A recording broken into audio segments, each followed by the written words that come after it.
Moment of inertia से जुड़ा हुआ दो की पॉइंट्स लिखते हैं या नोट लिख लो। नोट, पहला नोट लिखो। Moment of inertia MOI,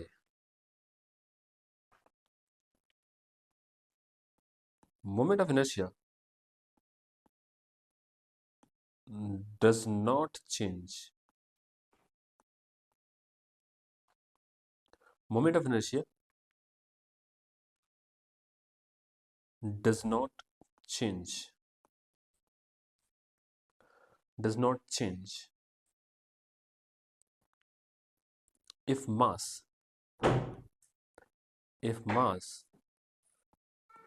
is shifted parallel to axis of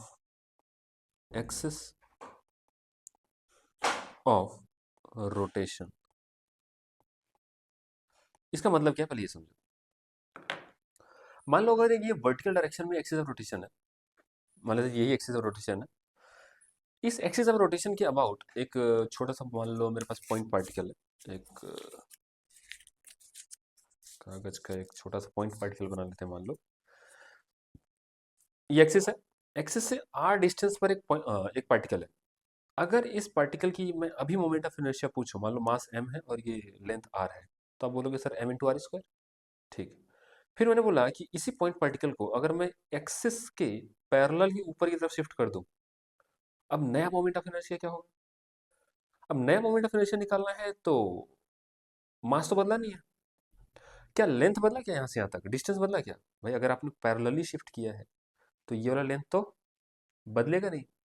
अगर ये लेंथ नहीं बदल रहा है तो फिर मोमेंट ऑफ इनर्शिया क्यों ही बदलेगा? इसीलिए आप ऐसा लिख सकते हो कि अगर ये एक्सिस ऑफ रोटेशन है, एक कोई मास यहाँ पे रखा हुआ था r डिस्टेंस पर, अगर इसका मोमेंट ऑफ इनर्शिया I1 है तो I1 की वैल्यू पहली बात तो क्या लिखोगे? m into are square. ठीक है, आपने क्या किया, इस मास को parallel to rotation axis shift कर दिया। अब आप इसको चाहे ऊपर शिफ्ट करो चाहे नीचे शिफ्ट करो, बात एक ही है, कोई फर्क नहीं पड़ता, पैरेलल शिफ्ट होना चाहिए। पैरेलल शिफ्टिंग से मास बदला क्या? नहीं। क्या ये डिस्टेंस बदला? ना, ये डिस्टेंस भी वही है। अगर इस वाले कंडीशन में, नए वाले कंडीशन में, अगर मोमेंट ऑफ इनर्शिया में I2 बोल दूं तो I2 किसके बराबर होगा? I2 भी mr स्क्वायर के। तो बेसिकली I1 बराबर I2 ही रहने वाला है। तो ऐसा जब भी क्वेश्चन में आए कि कुछ मासेस को एक्सिस के पैरेलल ही शिफ्ट कर दिया गया तो मोमेंट ऑफ इनर्शिया नहीं बदलेगा। रीजन ये है कि ना ही आर बदला ना ही मास बदला, तो फिर मोमेंट ऑफ इनर्शिया क्यों बदलेगा? दूसरा पॉइंट लिखो, second point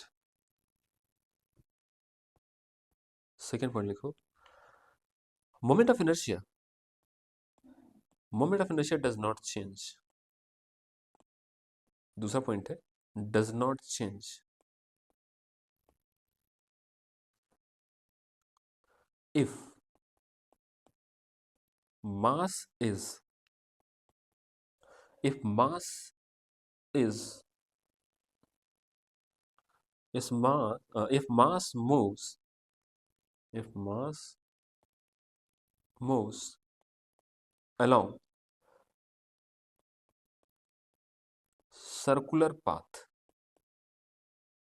about circular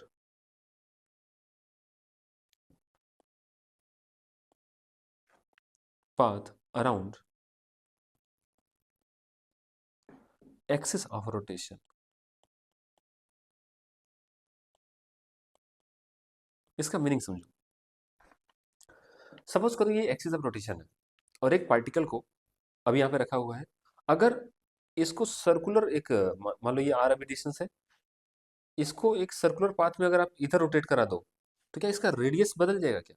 circular मैंने बोला तो रेडियस तो पहले पहले आर था तो अभी भी आर है। तो इस पार्टिकल का लोकेशन भले ही चेंज हो गया एक्सिस के रिस्पेक्ट में, लेकिन मास इसका अभी भी वही है और ये लेंथ अभी भी वही बना हुआ है, तो मोमेंट ऑफ इनर्शिया क्यों ही बदलेगा। तो इसमें डायग्राम बना लो कि अगर ये एक्सिस है, एक्सिस ऑफ रोटेशन, और ये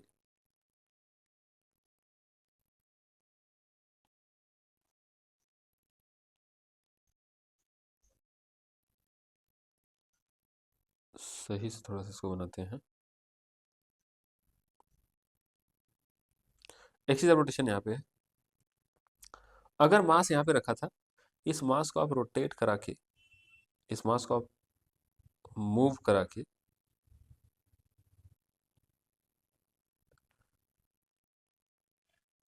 कहीं यहाँ पे ला दिए, तो अगर इस वाले टाइम में मोमेंट ऑफ इनर्शिया I1 था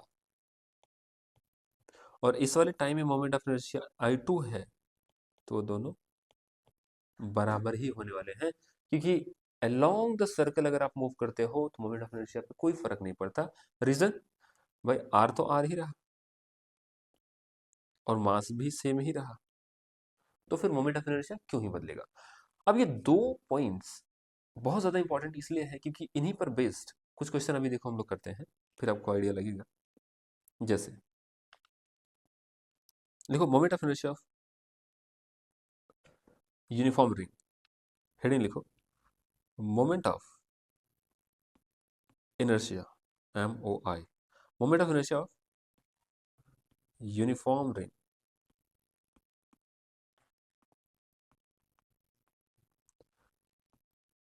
एक रिंग गिवन है जिसका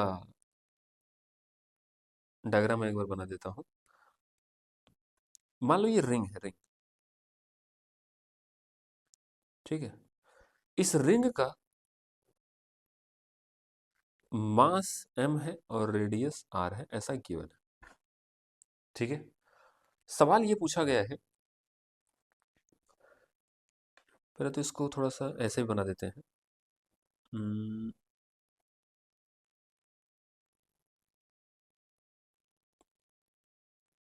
सिर्फ ये वाला पार्ट,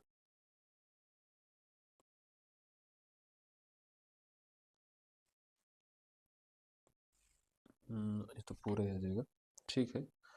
मान लो कि अभी इनिशियली ये रिंग ऐसे था, ठीक है, और ये मैंने टॉप व्यू बनाया, ये जो दिख रहा है ना, ये टॉप व्यू है।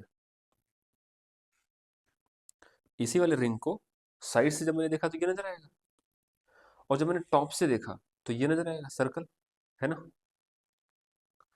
मैंने बोला कि इस रिंग का मोमेंट ऑफ इनर्शिया बताना है इस वाले एक्सिस की अबाउट। एक रिंग लो, रिंग के सेंटर से एक एक्सिस पास हो रही है, इस एक्सिस के अबाउट रिंग का मोमेंट ऑफ इनर्शिया बताना है। तो जरा बताओ, क्या रिंग का यहां पे जो छोटा सा मास है, यहाँ पे जो छोटा सा मास है, यहाँ पे जो छोटा सा मास है, यहाँ पे जो छोटा सा मास है, आप चारों तरफ देखो, सारे मासेस सेम डिस्टेंस पे है। तो क्या हम ऐसा कह सकते हैं कि काम करो, पूरे पूरे मास को अलोंग द सर्कल मूव करा के एक ही पॉइंट पे रख दो, पूरे के पूरे मास को मूव करा के एक ही पॉइंट पे लेकर आके रख दो, कोई समस्या है क्या। अभी अभी हमने नोट पॉइंट लिखा कि अगर मास को आप अलोंग सर्कुलर पाथ मूव कराते हो तो सेंटर ऑफ मास चेंज नहीं होता। तो मैंने उसी बात को यूज करते हुए बोला कि देखो, इसमें ना पूरे के पूरे मास को एक ही जगह पे इकट्ठा मान लो,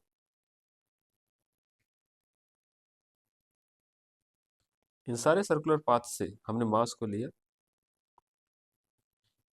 और एक ही जगह पे इकट्ठा मान लिया, कोई फर्क पड़ेगा क्या।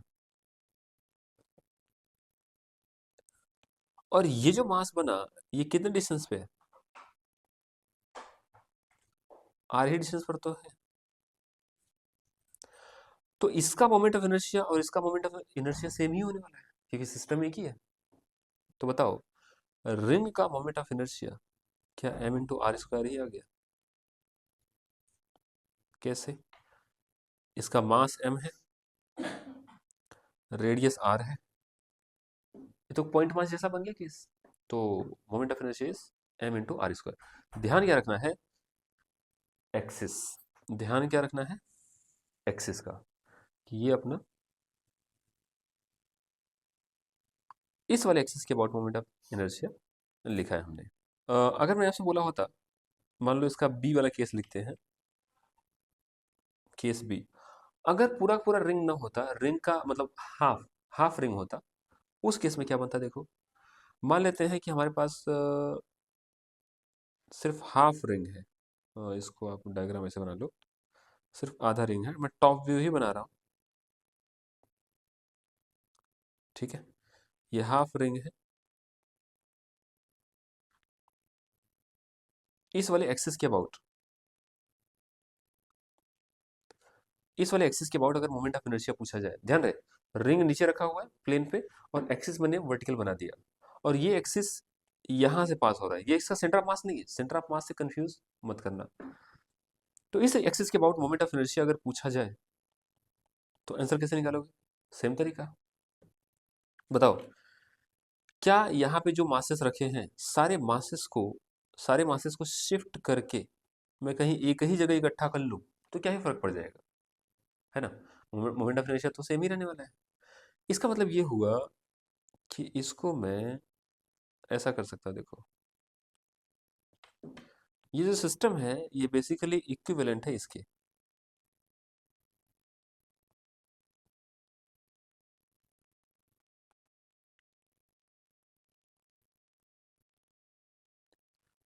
बेसिकली हमने क्या किया, एक्सिस तो ये वाला है अपना, और यहाँ से आर ही डिस्टेंस पे पूरा का पूरा मास मान लिया। आप कहोगे सर हम वही क्यों माने? आप यहाँ मान लो, यहाँ मान लो, बात एक ही है, क्या फर्क पड़ता है? और ये आर के बराबर है। तो इस वाले केस में मोमेंट ऑफ इनर्शिया क्या बनेगा? I is equal to M into are square. तो आपने देखा कि चाहे हाफ रिंग हो चाहे फुल रिंग हो, मोमेंट ऑफ इनर्शिया सेम ही निकल के आया। मैं कह रहा हूं रिंग का एक छोटा सा आर्क होता तो, सी पार्ट लिखो इसका, अगर ऐसा रहा होता तो, कि एक छोटा सा आर्क बस है,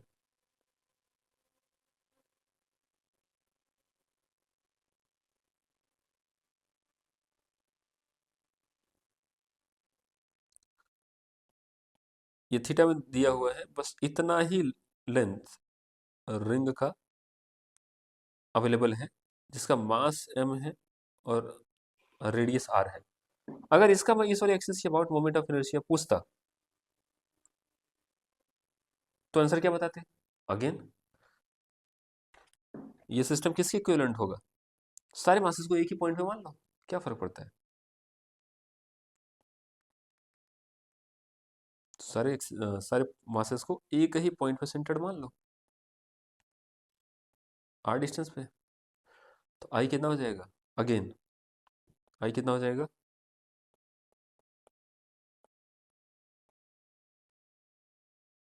m इंटू आर स्क्वायर।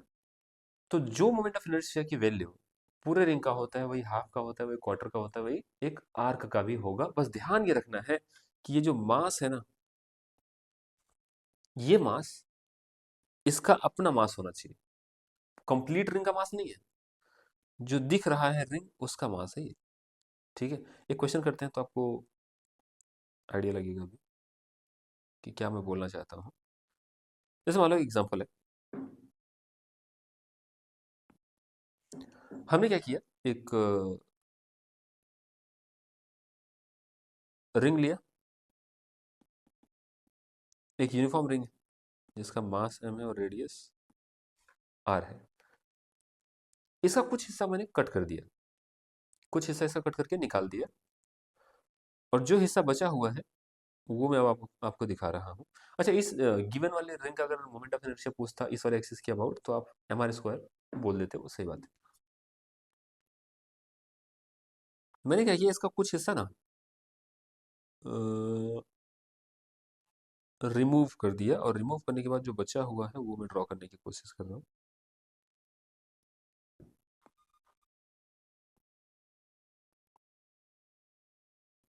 मान लो एक्स एक्सिस है और ये वाई एक्सिस है। और अब जो अपना रिंग बचा हुआ है that is this much length मान लो।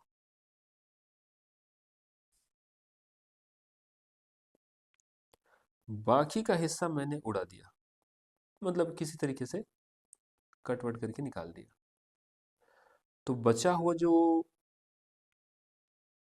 रिंग है वो तो सिर्फ यही वाला है ना। मान लेते हैं कि ये 60 डिग्री बचा हुआ है।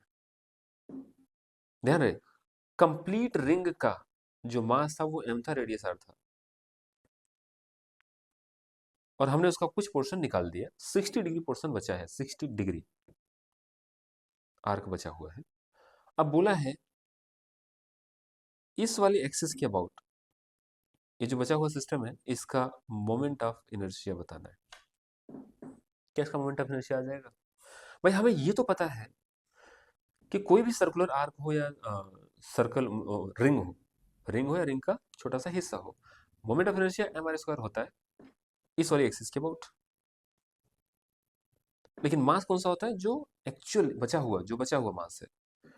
मैं मान लेता हूं कि इसका जो मास है वो एम डैश है, तो आंसर क्या लिखते हैं आप? M dash into are square. Answer तो यही होगा। प्रॉब्लम ये है कि एम डैश कैसे पता करें? Unitary method. यूनिटरी मेथड क्या कहता है कि मुझे बताओ इस वाले रिंग की अगर मैं बात करूं तो पूरे 360 पूरे 360 डिग्री पर एम मास फैला हुआ है। पूरे 360 डिग्री पे एम मास फैला हुआ है, तो 1 डिग्री के करस्पॉन्डिंग कितना मास आएगा? M by 360। तो 60 डिग्री की करस्पॉन्डिंग मास कितना आएगा? 60 इंटू एम बाई 360। आंसर कितना है? M by 6। इसका मतलब एम डैश की जो वैल्यू है ना वो एम बाई 6 है। जो बचा हुआ रॉड है ये एक्चुअली एम बाई 6 का है।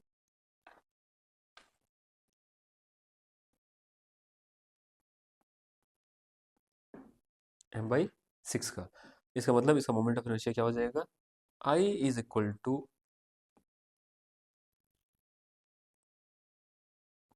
M into are square. तो आंसर बताओगे एम आर स्क्वायर बाई 6। आगे चलते हैं।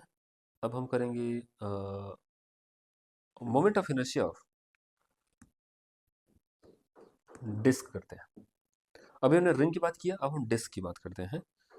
लिखो moment of inertia of moment of inertia of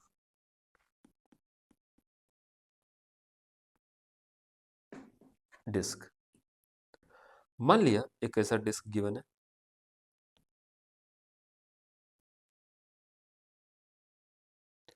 ये जो डिस्क है इसको ना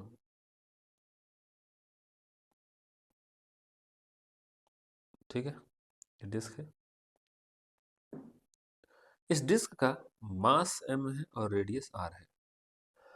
सवाल ये है कि यहां इस सेंटर से पास होने वाली एक्सिस के अबाउट, एक्सिस कैसे बना है देखो, अगर डिस्क आप हॉरिजॉन्टल प्लेन पर रख दिए तो ये वाली एक्सिस जो इसके सेंटर से पास हो और वर्टिकल एक्सिस में हो, उस एक्सिस के अबाउट इसका मोमेंट ऑफ इनर्शिया क्या होगा?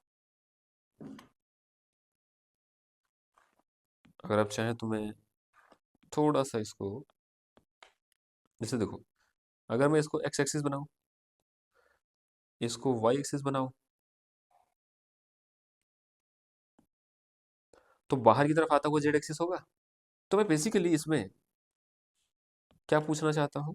आई जेड, जेड एक्सिस के अबाउट मोमेंट ऑफ इनर्शिया पूछ रहा हूं।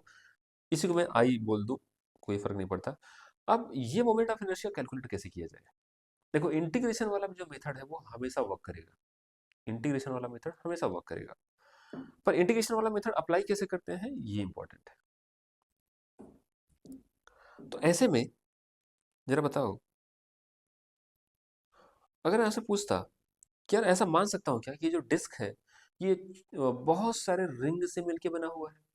कैसे भाई? अगर मैं इसको डिवाइड करूं सिमेट्रिक रूप से, तो मैं ऐसा कह सकता हूं कि ऐसे पतले पतले पतले पतले बहुत सारे रिंग से मिलकर ये पूरा का पूरा डिस्क बना होगा, है कि नहीं?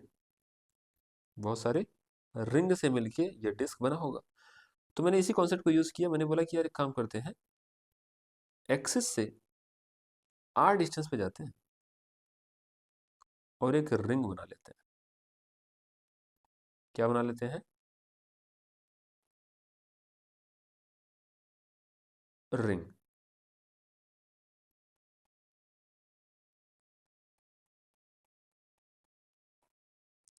अगर मैं आपसे पूछता, अभी के लिए बाकी सब भूल जाओ आप, ये जो पतला सा मैंने रिंग कंसिडर किया है, इसका मैं मास मान लेता हूँ डीएम, और इसका विड्थ है डीआर के बराबर।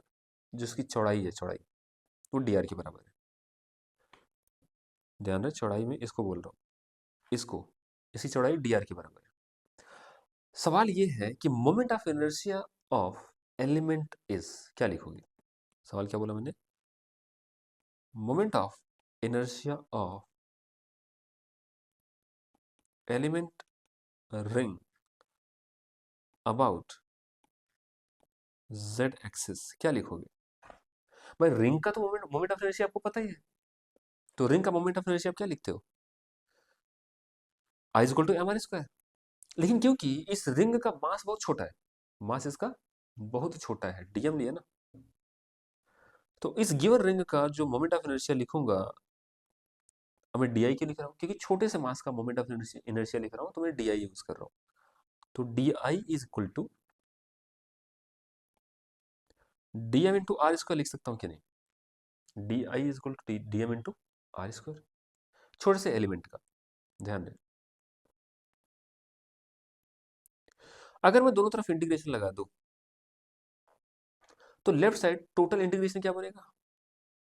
D I D I D I D I I बन जाएगा। राइट साइड का इंटीग्रेशन कहां से कहां तक करूं कि सो दैट पूरा का पूरा डिस्क बन जाए? आर को कहां से कहां तक वेरी कराऊं कि अपना पूरा पूरा डिस्क बन जाए? आर को अगर आप देखो भाई, आर शुरू कहां से हो रहा है? आर शुरू हो रहा है यहां से, आर इक्वल टू जीरो से, सेंटर से, और कहां तक जाएगा? जब तक यहां तक जाएगा तब तक मिलेगा ही मिलेगा। ऐसे में, ऐसे में हमें जो लिमिट रखेंगे, लिमिट क्या रखेंगे? देखो, आर की वैल्यू अगर आपने जीरो से लेके कैपिटल आर तक वेरी करा दिया, तो पूरा का पूरा रिंग, पूरा पूरा डिस्क कवर हो जाएगा। तो I is equal to simply बन जाएगा जीरो से r d m into are square. अब डीएम फाइंड करना इंपॉर्टेंट है। डीएम कैसे आएगा देखो, क्योंकि डीएम पता चल गया, डीएम जैसे पुट करोगे लिमिट तो आपको पता है, आंसर आ जाएगा। इसमें एक काम करते हैं, इसको थोड़ा सा मुझे बताओ, ये जो रिंग आपको दिख रहा है हरे कलर का, इसको अगर मैं कट करके फैला दूं, सर्कल में है, कट करके अगर फैला दूं तो कैसा नजर आएगा? देखो,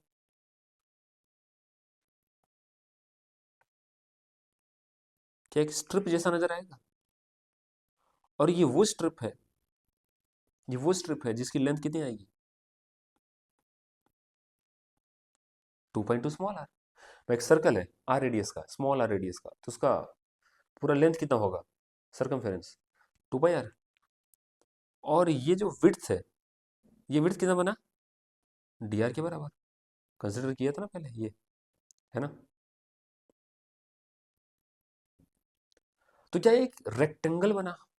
तो इस वाले का जो एरिया लिखोगे आप, क्या एरिया की value 2 pi r into d r के बराबर होगा? 2 पाई आर इंटू, ये रहा लेंथ और ये रहा विड्थ। तो जैसे डी मिला, हमें ये पता है कि जब भी जब भी ऐसा हो कि अपना मास का डिस्ट्रीब्यूशन एक प्लेन में हो, तो हम सिग्मा डिफाइन करते हैं, सिग्मा। और सिग्मा किसके बराबर होता है? Total mass upon total area disc का टोटल मास अपॉन उसका पूरा एरिया, तो सिग्मा आ जाएगा। इस सिग्मा को, हाँ, अगर मैं डीएम पता करना चाहता हूं तो क्या ये सिग्मा इंटू डी ए के बराबर होगा? सिग्मा इंटू डी ए के बराबर होगा, तो बस वैल्यू रखो, तो ये बन जाएगा m by pi r square into d a ऊपर से रखो, 2 pi r into d r. यहाँ से पाई पाई से कैंसल आउट हो जाएगा, बचेगा क्या, ये देखो क्या बच जाएगा उसकी बात करते हैं। पाई से पाई गया तो ये बचेगा 2m/r square into r d are, ये बचेगा डीएम। इस डीएम की जरूरत तो थी हमें यहाँ पे रखने के लिए, अब रखते हैं, देखो तो आई क्या बनेगा, आई बन जाएगा 0 से r, डीएम की जगह रखोगे आप एम बाई, सॉरी 2 पाई, क्या रखेंगे 2m/r square into r d r into are square.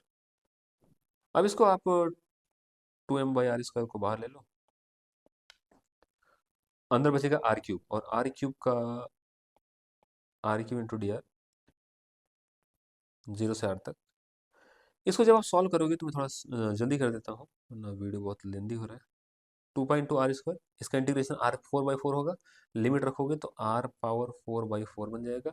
यहाँ से आर स्क्वायर से चला जाएगा, तो ये बचेगा mr² 2।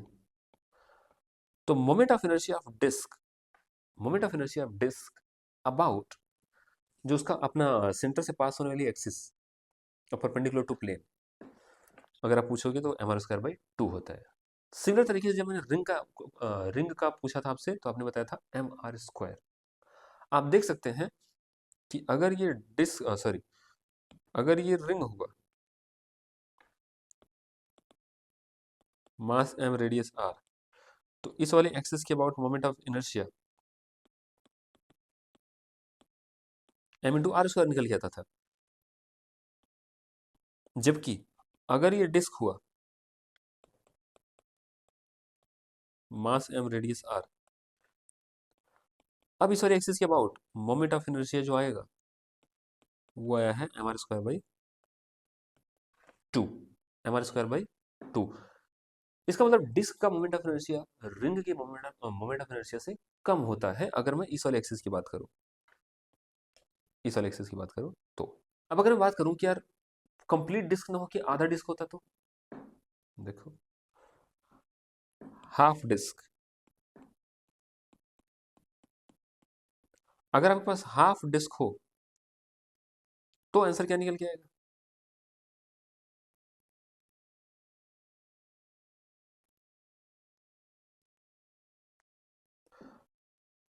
इस वाले एक्सिस के अबाउट, अरे इस वाले एक्सिस के अबाउट अगर आप मोमेंट ऑफ इनर्शिया पूछो, फिर मैं बोल रहा हूँ सेंटर ऑफ मास से कंफ्यूज मत करना। मैंने जो डिस्क है उसका सेंटर, सर्कल का सेंटर बेसिकली उस वाले एक्सिस के अबाउट पूछ रहा हूँ, ऐसे रखा हुआ है। एक्चुअली इसका भी जो फॉर्मूला आता है ना, इसका भी जो फॉर्मूला आता है सेम ही निकल के आ जाता है, mr²/2। आप कहोगे कैसे, लॉजिक क्या है सर? लॉजिक देखो क्या है, ये लॉजिक भी बहुत बार आप अप्लाई करोगे, ध्यान से देखना। अच्छा सोचो, ऐसा आप मान सकते हो कि यार अगर मुझे इसका कैलकुलेट करना है तो मैं एक काम करता हूँ, आधा आधा दो डिस्क लेता हूँ, आधा आधा दो डिस्क लेता हूँ, एक डिस्क इधर लिया और एक डिस्क इधर लिया। अब बताओ, इधर भी एम मास है, इधर भी एम मास है, इस वाली एक्सिस के अबाउट अगर मोमेंट ऑफ इनर्शिया में कंप्लीट डिस्क का पूछता तो आप आंसर क्या बताते, mr²/2, लेकिन मास कितना लिखूंगा। अच्छा एक चीज और है, मैं मान लेता हूं कि इस वाले का मोमेंट ऑफ इनर्शिया आई आ रहा है, तो जो दूसरा वाला लूंगा मैं, अगर इस पहले वाले का मोमेंट ऑफ इनर्शिया आई आ रहा है, तो इस दूसरे वाले डिस्क का भी तो मोमेंट ऑफ इनर्शिया आई ही आएगा। कैसे भाई, एक डिस्क उस साइड है, एक इस साइड है, अगर उसका आई है तो इसका भी तो आई है, सिमेट्रिक है ना, इसलिए। तो total moment of inertia system is 2i। और right side total mass into are square by two. तो टोटल मास कितना, 2m into are square by two. आप नोटिस करोगे ये 2 से 2 तो चला गया, तो आई कितना बचा, m are square by two. इसका मतलब एक डिस्क अगर आधा आधा आधा हो तो उसका M are square by two answer आ जाता है। कंप्लीट डिस्क हो उसका भी M are square by two ही आता है। और इतना ही नहीं, अगर एक पिज्जा का स्लाइस हो, फॉर एग्जांपल देखो ऐसे, मान लो ऐसा होता कुछ, एक डिस्क इतना ही हिस्सा है मान लो,